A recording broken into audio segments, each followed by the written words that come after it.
hello guys, grabe talaga yung performance ni CJ Opiasa mga kabosing. Sobra talagang sulit at syempre mapapawaw ka talaga.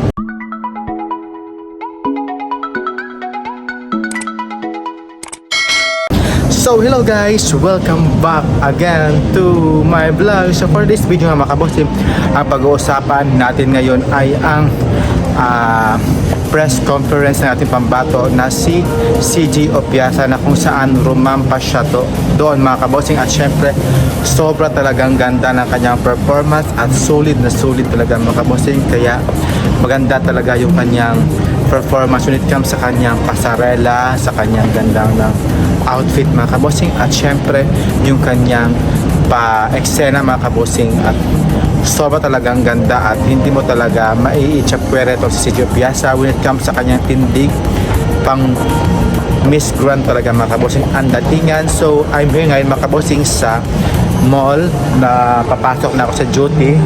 Magbablog muna ako kasi wala akong time kanina kasi dami kasing tao sa labas at syempre hindi ako makakapag-focus doon at marami kasing dumadaan tsaka ang ingay-ingay mga kabosing. So ngayon may music, I don't know kung makakapira tayo ngayon, so sana hindi naman mga kabosing. So sa may second floor pa yung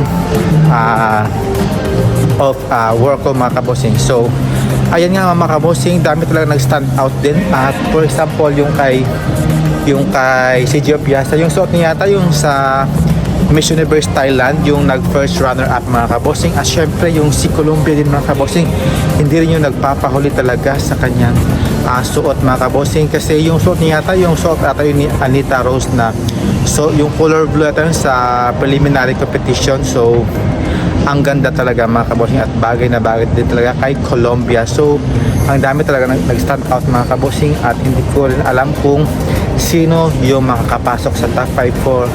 So ang alam ko lang talaga is si CJ Opiasa is pasok na pasok talaga sa panlasa ni Nawat mga kabosing, kasi sobra talagang ganda ng kanyang pinakita kahapon sa press conference.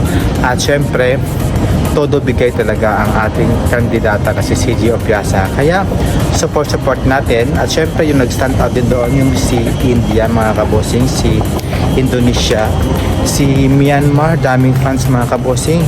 Naloko kami doon sa pasigaw-sigaw doon, kaya mas kumabog talaga si Philippines when it comes sa performance talaga. Pero sa mga fans, si Myanmar or si Indonesia mga kabosing, at si pasimplihan lang yung dating. Tsaka yung si Curaçao lumalaban din mga kabosing, ang ganda din ng kanyang gown na kulay yellow. At syempre yung mga Latin America like Puerto Rico, Brazil mga kabosing, lumalaban din talaga sila mga kabosing. At si Venezuela din, at saka si Dominican Republic na nag-straight ng buhok mga kabosing. So malapit na ako mga kabosing sa aking trabaho. Kaya thank you for watching mga kabosing, and see you in my next vlog ulit mga kabosing, and keep safe po. Bye bye. I'm here na po. We're here na. Ayan. So keep safe.